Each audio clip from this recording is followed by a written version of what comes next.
What is going on, everybody? James Blue Tech Committee here. Now, I like to talk about the rumored PSP3, PS Vita 2, whatever it is you want to call it, but it looks like Sony is going to be getting itself back into the handheld gaming market, which I will tell you why I am both excited for this and also a little skeptical and kind of concerned, because I was reading over this Kotaku article, and in the article it goes on to explain that the handheld system is starting to look more like a streaming system that you're going to basically use remote play on, versus it being how like the PS Vita and PSP were prior. Now, the PSP and PS Vita basically had its own type of games that you can actually buy for it, and you could actually use remote play, which was kind of cool. Now, problem with this is it looks like the new handheld system Sony's going to be coming out with will not have any games that are made for it. It'll be a remote play only system. Now, the problem with that as well is it will be remote play only for the PlayStation 5. PlayStation 4 remote play has not been talked about, it has not been discussed, and so it looks like they're kind of pushing away from PS4, which is fine, but the unfortunate thing is not everybody actually has a PS5 out there, and this is yet again another accessory, another handheld, another device that is going to require the PS5.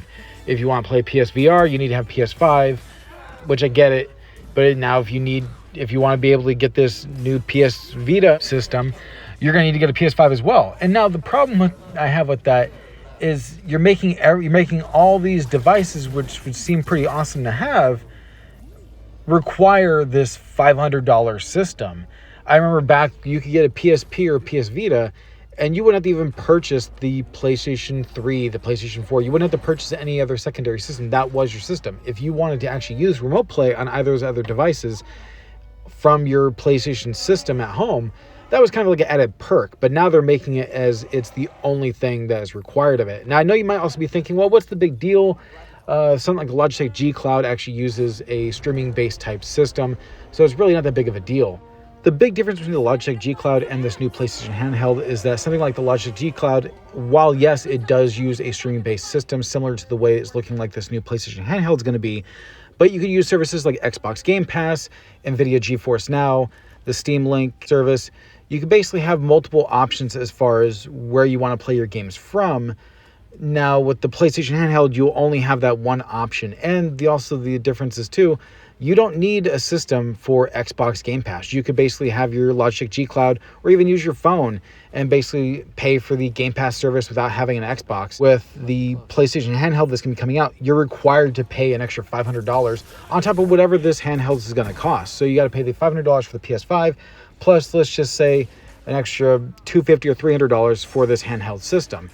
And now that's where it kind of doesn't seem like it's as good of a buy. It seems like something like the G Cloud would be a little more of a better buy, or even something, if you really think about it, while it doesn't have streaming on it, for $200 you can get yourself a Nintendo Switch Lite and actually play games directly from it and have games downloaded onto it. You're not required to have any kind of internet connection. So for $200 for Nintendo, I would even say that's a better buy. Now, granted, yes, the type of games you'll get off Nintendo are going to be different from what you get off PlayStation. I get that. But just considering what the system can do and what it can't do, I hope that Sony does not actually end up charging too much of a price for this. I feel $250 might be a good sweet spot if this is a remote play only device, but I feel once you go higher than that, once you start dipping into maybe like the upper, maybe anywhere higher than $250, maybe even $300 or higher, I feel you're not going to get a lot of people buying this. I feel it's going to be another situation like the PSVR 2, where they were basically charging more than the console itself cost that is required to actually use this accessory, essentially.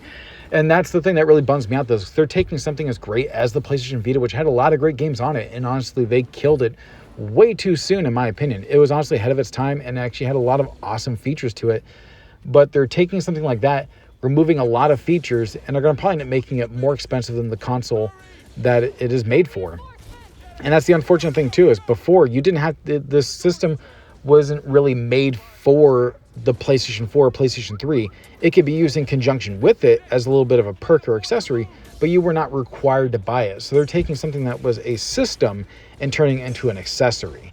And that's just my issue with it. What I hope they actually do end up doing, which would be kind of cool, is if they made it where it had a cross-buy type thing. So let's just say you do end up buying the next God of War, the next Uncharted, or even just any kind of game off of your PlayStation, and it actually ends up cross being put onto your handheld.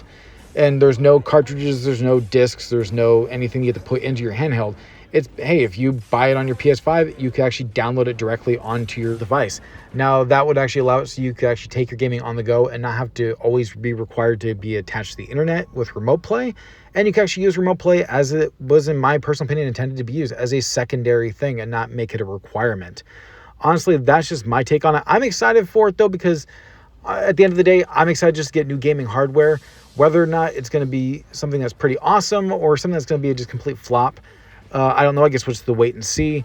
But this is basically my opinion on the whole situation and on the rumors about it being a remote play device. But let me know what you guys think down in the comment section below. Are you guys excited for this, even if it is just a remote play device? Would you guys actually buy this when it first comes out? I'd love to know what you guys think down in the comment section below. And as always, it's been James of Blue Eye Tech. I'll catch you guys next time. Have a good one.